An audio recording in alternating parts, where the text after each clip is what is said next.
Por eso, esto que nosotros vemos, que lo podemos ver en 1806, 1807, esto que vemos de la independencia de América con el general San Martín, bueno, podemos ver que en la aparición de la figura de Juan Manuel de Rosas aparece el ser nacional. Porque es por primera vez que aparece un hombre que representa cabalmente lo que es el ser argentino. Porque es un gaucho. Es un criollo cristiano, sabedor, conocedor de artes y destrezas criollas. Es tan bueno como el que más. Monta bien, yerra, volea, domina las artes y destrezas criollas. Entonces, ¿eso qué hace? Eso lo hace un igual entre el gauchaje. Pero hay una autoridad que el gauchaje le delega, porque lo considera caudillo. Considera que entre todo el gauchaje, Juan Manuel de Rosas es quien mejor representa a los criollos. Porque es un hombre trabajador, es un hombre educado, es un hombre íntegro, es un hombre recto, y es un hombre que estudia, que se prepara. Entonces eso es respetado. Y en Rosas, bueno, ¿qué se observa en Rosas como estos actos refundadores que son como actos que templan, ¿no? En lo que nosotros podemos decir, en la ética de las virtudes, tomamos las 4 virtudes teologales, la fe, la esperanza, el amor y la humildad, que son aquellas que Dios da, ¿no? Podemos tomar las 4 virtudes cardinales, fortaleza, templanza, prudencia y justicia, y después las 4 virtudes gauchas. Son la preferencia por nosotros mismos, argentino antes que nada, el orden vertical de los valores, en tercer lugar el valor de la palabra empeñada y en cuarto lugar la gauchada. Eso constituye para nosotros 4 virtudes gauchas, 4 virtudes cardinales, 4 virtudes teologales, 12 virtudes para un argentino. Eso es suficiente para nosotros para reunir al movimiento nacional nuevamente. Yo creo que esta reunión y parte de todos los intentos que estamos haciendo los criollos de distintas partes del país. En estas virtudes cardinales se puede observar que en Rosas se da esta forma de retemplar la Argentina, ¿no? Nosotros en metalurgia decimos horno, aceite, agua, horno, aceite, agua, horno, aceite, agua. Entonces hay que calentar el fierro, hay que tirarlo al aceite, hay que calentar el fierro, hay que tirarlo al agua. Y así templar y darle cualidades que el material antes del tratamiento térmico no tiene. Entonces, ese tratamiento térmico es estresar el material. Es calentarlo y enfriarlo repentinamente, bruscamente, violentamente. Y eso hace que la piel se ponga dura, que el cuero se ponga grueso, que es lo que ocurre con los metales. Se genera una capa superficial de endurecimiento mientras que el centro se mantiene blando. En esto, el expulsar a los ingleses nuevamente y a los franceses, vos fíjate la coherencia con Liniers y San Martín. Porque Liniers nos está librando de los ingleses. Y San Martín pareciera que nos está librando de los franceses más que de los españoles. Porque ¿quién es la conducción del Reino de España en ese momento? ¿Son verdaderamente españoles o son franceses los que conducen? Fernando VII, ¿quién es? ¿A quién responde? Los Borbones, ¿quiénes son? Porque si no parece que todo fuera homogéneo, ¿no?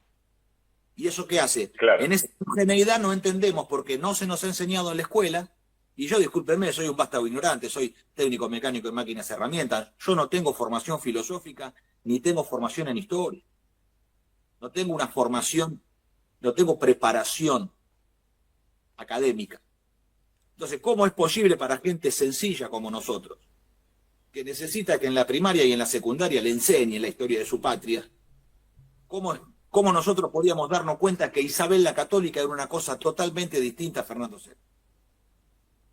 Entonces, es nuestra misión también, es parte de nuestra misión, de nuestras obligaciones que tenemos, de llevar esto a otros argentinos con amor, no buscando la discordia, sino justamente buscando volver a reconciliarnos con nosotros mismos, con nuestra identidad.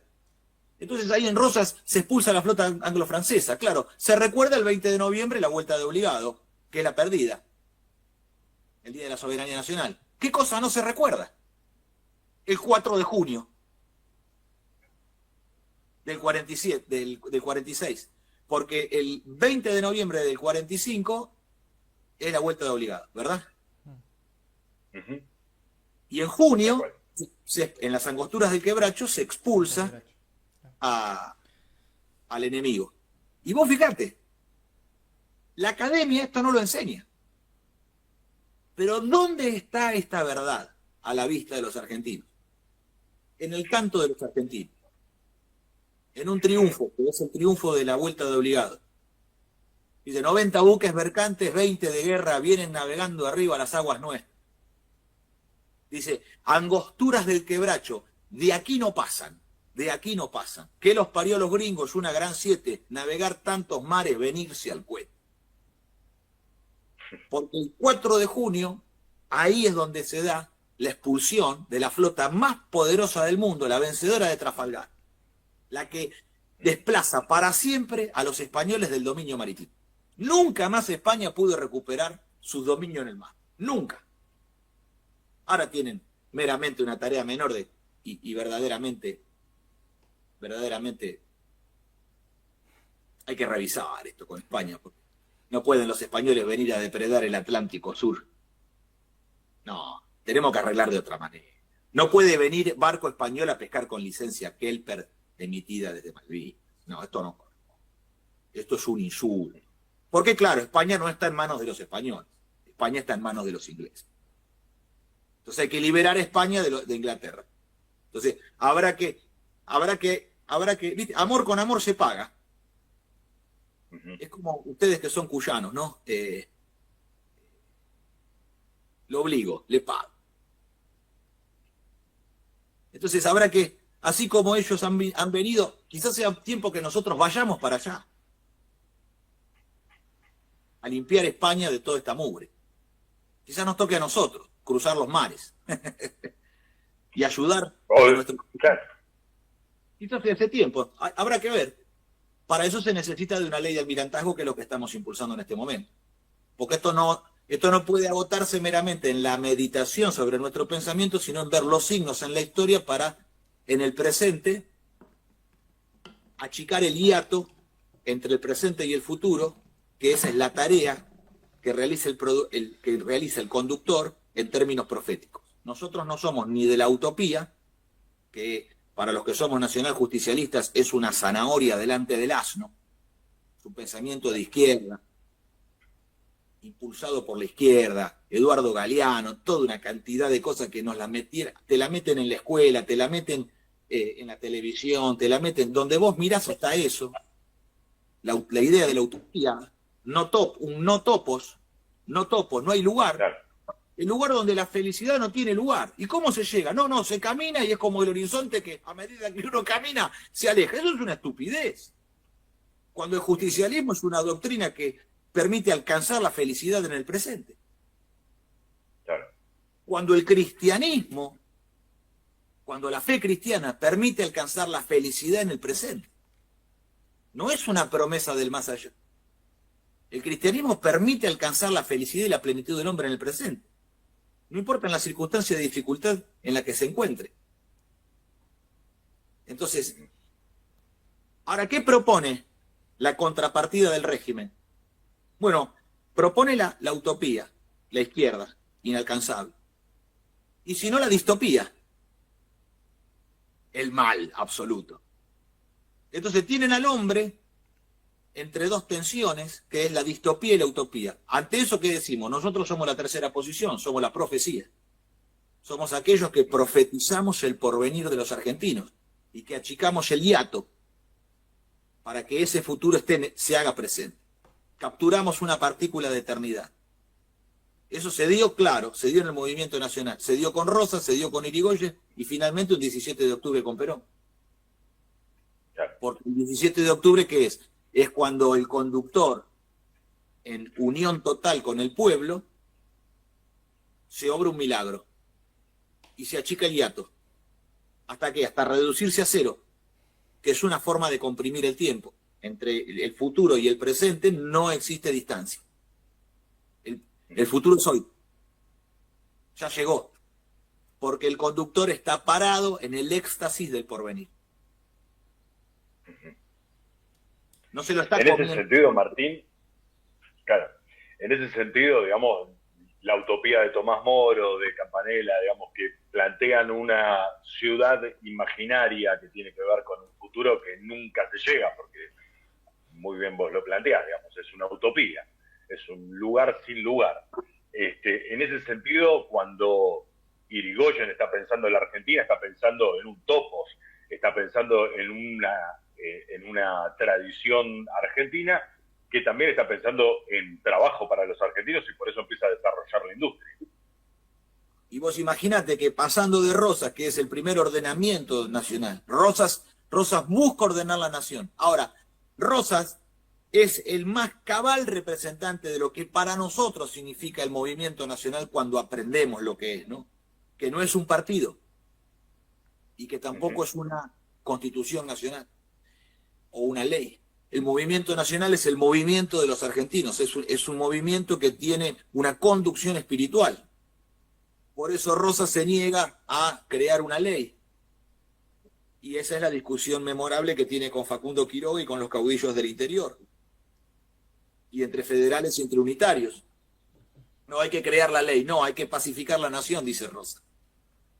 No se puede imponerles la ley a los otros por la fuerza. Hay que pacificar la nación y en la unidad nacional, fruto de la unidad nacional, nacerá la ley. Lo de Rosas es de una sabiduría que no ha sido reconocido porque los envidiosos, los maledicentes, los caifás de este mundo, son los que han atacado a Rosas acusándolo de bruto o acusándolo de anárquico y que él quería mantener un orden primitivo de caudillo y masa. Y eso no es así. Eso no es así.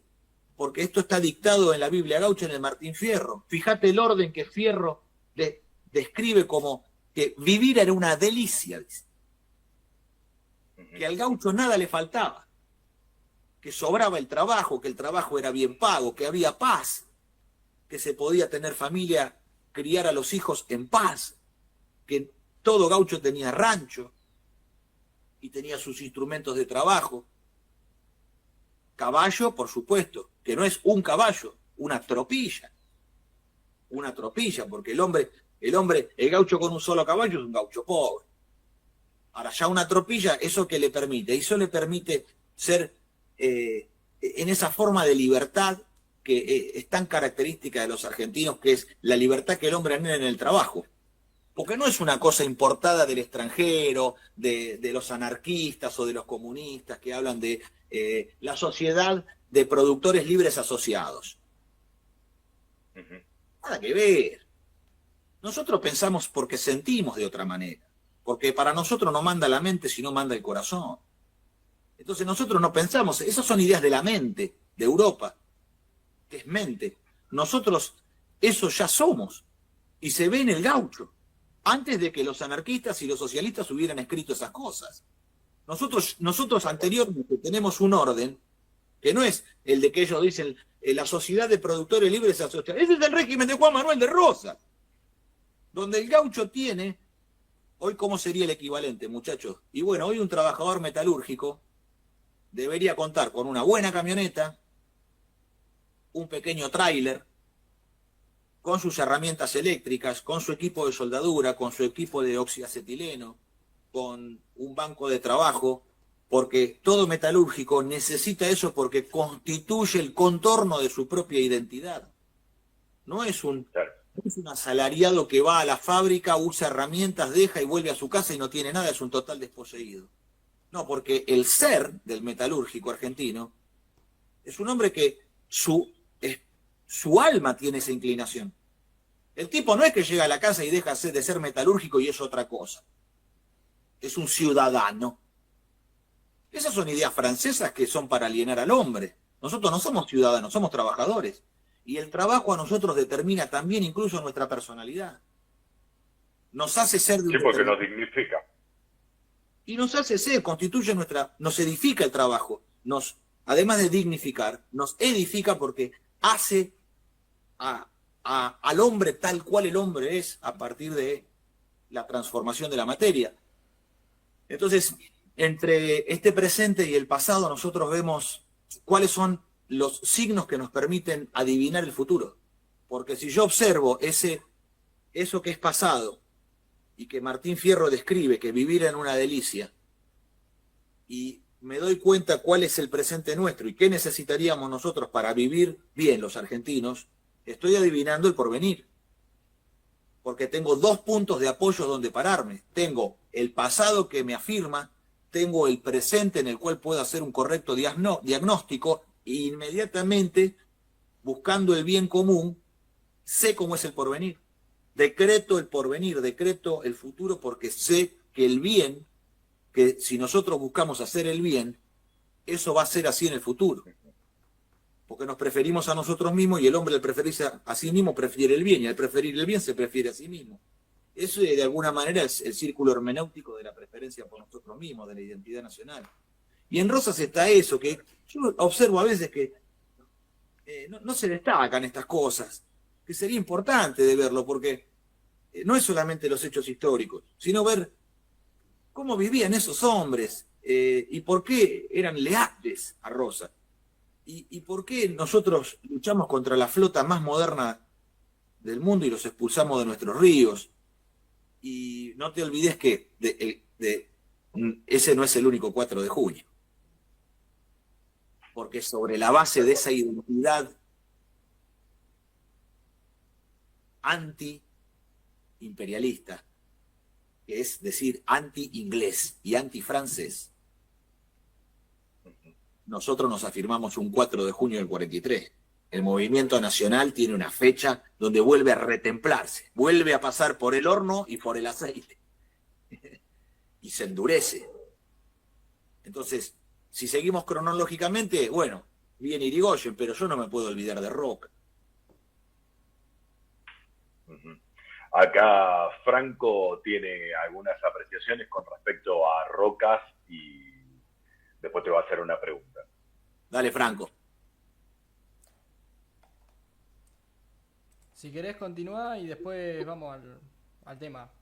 ¿Te parece? Como vos quieras, Franco. Yo tengo, es breve lo que tengo para Roca, porque en realidad a Roca yo propongo juzgarlo por los hombres que lo acompañaban. Entonces, si yo observo que en su tiempo estuvo el perito Francisco Pascasio Moreno, que es el hombre que nos dio el límite geográfico actual. Es más, un poco más extenso que el actual, ¿no? Porque hemos perdido sobre los límites que conquistó el perito Moreno, hoy tenemos menos. Entonces, ¿cómo se atreve un argentino a criticar? ¿Cómo puede haber maleducados, atrevidos, que se atrevan a criticar al perito Moreno cuando han perdido territorio? No han hecho nada por defender el territorio. Entonces, frente a esos hombres hay que ponerse de pie. Hay que ponerse de pie y saludar con respeto. Además del perito Moreno que nos permitió esto, no se olviden de algo. Cuando se hace la colecta para repatriar los restos del general San Martín, se contrata la construcción de un buque, el vapor Vilarinho, en Francia. Y cuando se construye, es un velero vapor. Tiene máquina de vapor para propulsar, pero además navega a vela, ¿no? Para obviamente ahorrar energía, ahorrar combustible, ahorrar carbón. Bueno, y el velero se construye para justamente traer los restos del general San Martín, y estamos hablando de 1890. Se repatrian los restos del general San Martín. La mitad de la colecta la puso el gobierno, y la otra mitad de la colecta para repatriar al general la puso el pueblo anónimamente. Porque el pueblo argentino ama anónimamente a sus héroes. El pueblo argentino ama anónimamente a sus héroes. No necesita siquiera que se lo reconozcan en su amor. Es un amor verdadero. No espera nada, todo lo da y nada lo espera. Entonces, ese vapor Vilariño, el Perito Moreno se valió de él para construir el faro de San Juan de Salvamento. ¿Sabés lo que es la isla de los Estados? Es una piedra inhabitable. ¿Sabés lo que es llevar los materiales con el viento que hay, con las mareas que hay, para poder descargar los materiales y los hombres con la tecnología de esa época, estoy hablando, ¿no? Ahora tienen posicionamiento azimutal los barcos. Bueno, demasiado. Esos hombres navegaban como podían. Hicieron las grandes cosas de este país. Y en el gobierno de Roca, además del Perito Moreno, montar el faro más al sur del mundo, el faro del fin del mundo.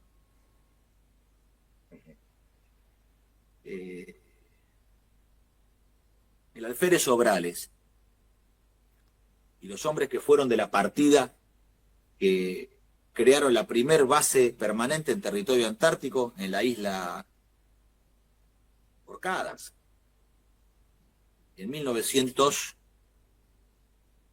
no sé, Franco, si vos te acordás, 1902 o 1904, no recuerdo bien, pero ahí está la primera base permanente en territorio antártico, y esa es la política de los hombres de Roca, de los hombres de ese tiempo, que tenían una concepción. ¿Sabés lo que era ir hacia la Antártida con esos barcos que eran una cascarita de madera?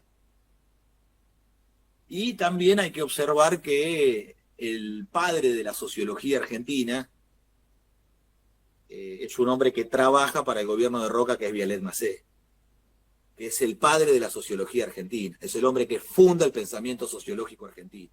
Después hay otros dos más que lo continúan, que es Scalabrini Ortiz y Jauretche. Pero esos son los padres de la sociología. El problema radica en creer que Jauretche es un filósofo. Los que quieren convertir a Jauretche en un filósofo, y como filósofo no alcanza.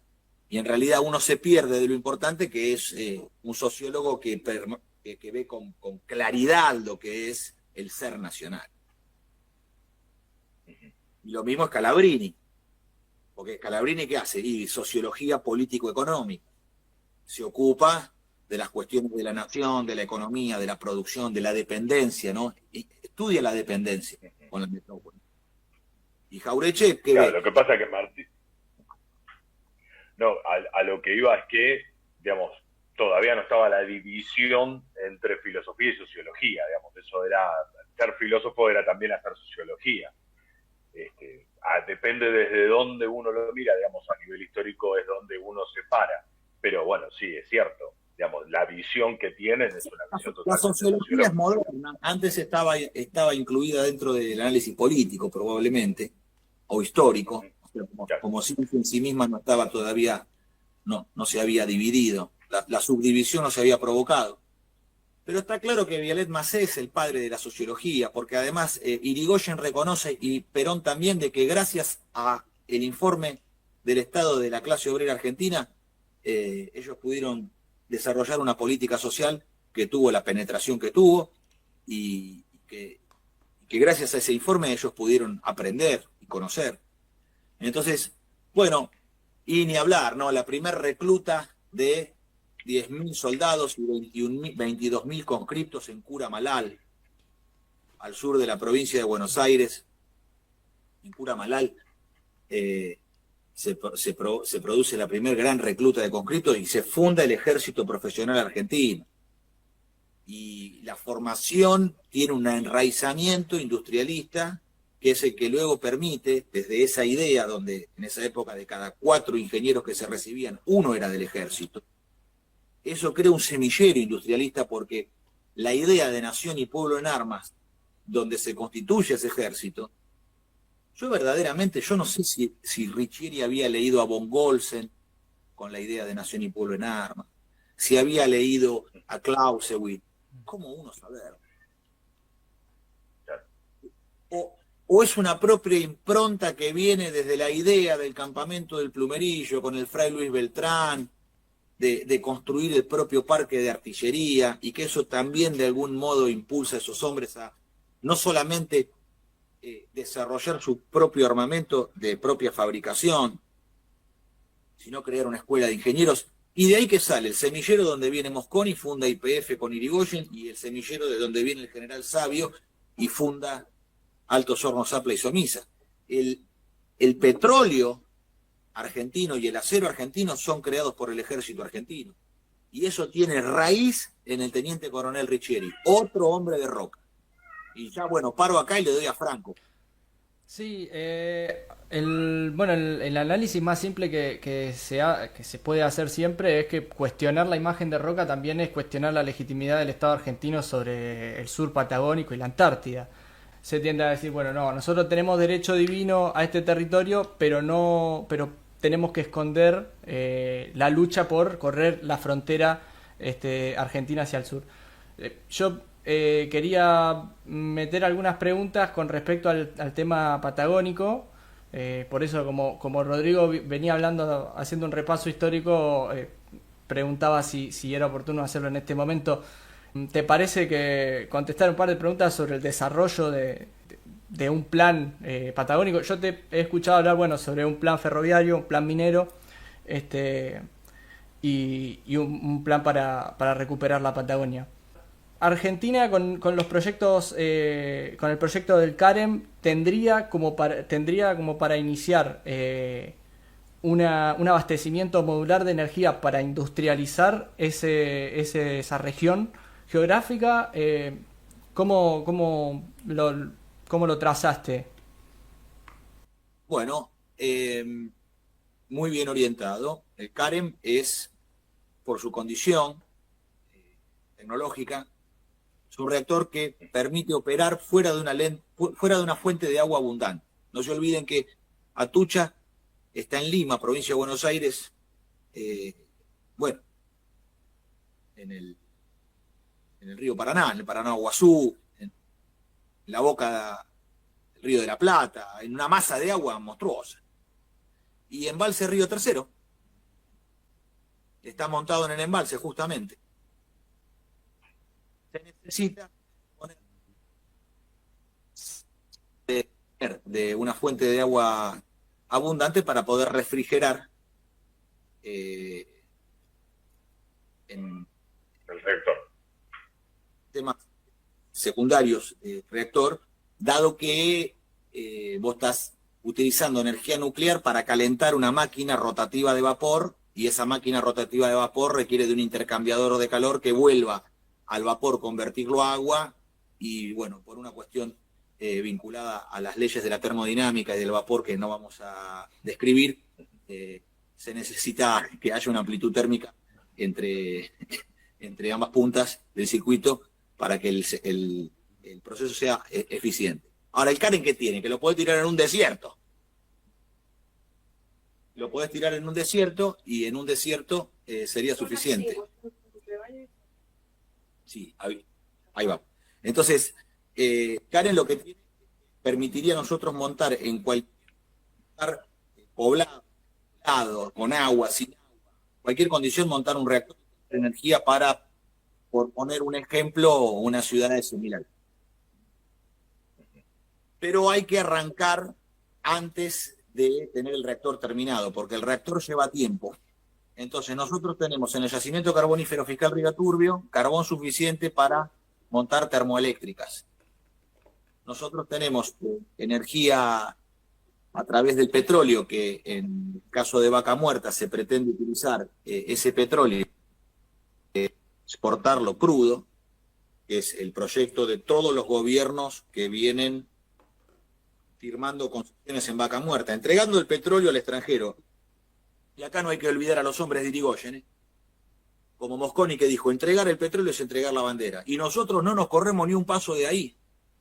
Nosotros creemos que lo que dice Irigoyen y lo que dice Mosconi es verdad, que entregar el petróleo es que entregar la bandera.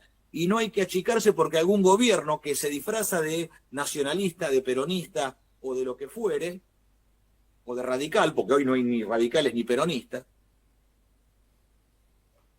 lo que termina haciendo es achicándonos y soportando cualquier traición en pos de que no gane la derecha. Lo cual es un cuco falso, porque eso no existe. Entonces te corren con la mano. Entonces el asunto es, que para la Patagonia nosotros necesitamos, primero, líneas logísticas.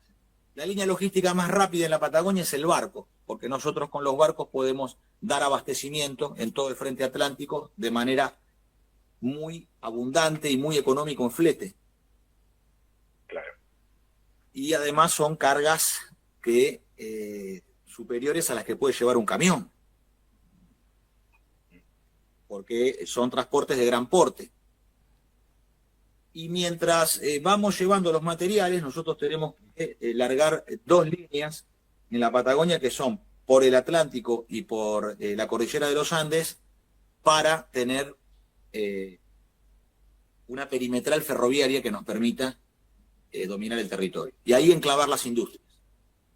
Entonces, las industrias primarias, ¿cuáles son? Bueno, la industria, el carbón, la industria petrolera, la industria forestal, la industria minera, la industria pesquera. Eso nos permite rápidamente tener actividad. Y en la medida que la actividad se desarrolla, se van montando las industrias que la suceden, en el orden secundario. Entonces, ¿qué ponemos? Una refinería de petróleo. Mientras explotamos el petróleo, vamos construyendo una refinería para que ese cracking catalítico nos permita a nosotros tener combustibles, el refinado, y enclavado en el territorio donde se explota, ¿para qué? En la región de confluencia, sur de Mendoza, oeste de La Pampa, centro de Neuquén y norte de Río Negro, tengamos una refinería de 600.000 barriles que nos permita dar trabajo además y que el refino se haga en el territorio. Eso es enclavar la soberanía. Eso es reafirmación de la soberanía.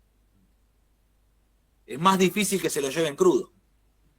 Porque si vos refinás en el lugar, es más difícil que te exporten por mar petróleo crudo, que es el proyecto de todos los gobiernos, del kirchnerismo y de los liberales. Esto coinciden todos. No hay ninguna diferencia entre Cristina Fernández de Kirchner, Alberto Fernández de Kirchner, Sergio Massa de Kirchner y Máximo Kirchner en exportar petróleo crudo por Bahía Blanca. El gobernador de la provincia de Buenos Aires, Kicillof, ¿cuáles son los planes que tiene? Y bueno, se le hace agua a la boca con exportar por Bahía Blanca crudo. Está peleando con el gobernador de Neuquén a ver quién se baja más los pantalones para que las inversiones vayan a la provincia de Río Negro o a la provincia de Buenos Aires. ¿Vos te das cuenta cuál es el nivel de discusión en este momento? ¿Quién le da mayores beneficios fiscales?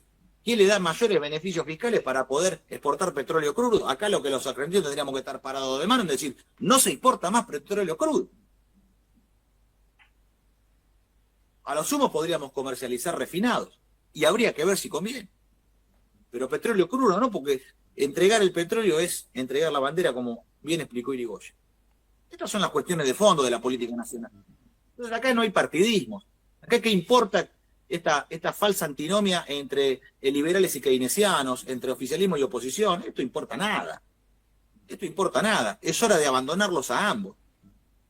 No, pero si no los apoyás a los socialdemócratas keynesianos, gobierna la derecha, gobierna Macri y Milei. No, ya gobiernan. Ahora ya no hay ningún peligro de que pase eso. Ya está. Ya llegamos. Es lo mismo que te dice, no, cuidado con lo que vas a hacer con la Marina Mercante y la Nacionalización de Comercio Exterior, porque te pueden tomar, podés tener represalias de Estados Unidos y de Inglaterra. Ya están, si tienen tomado los puertos argentinos y dominan ellos el comercio exterior.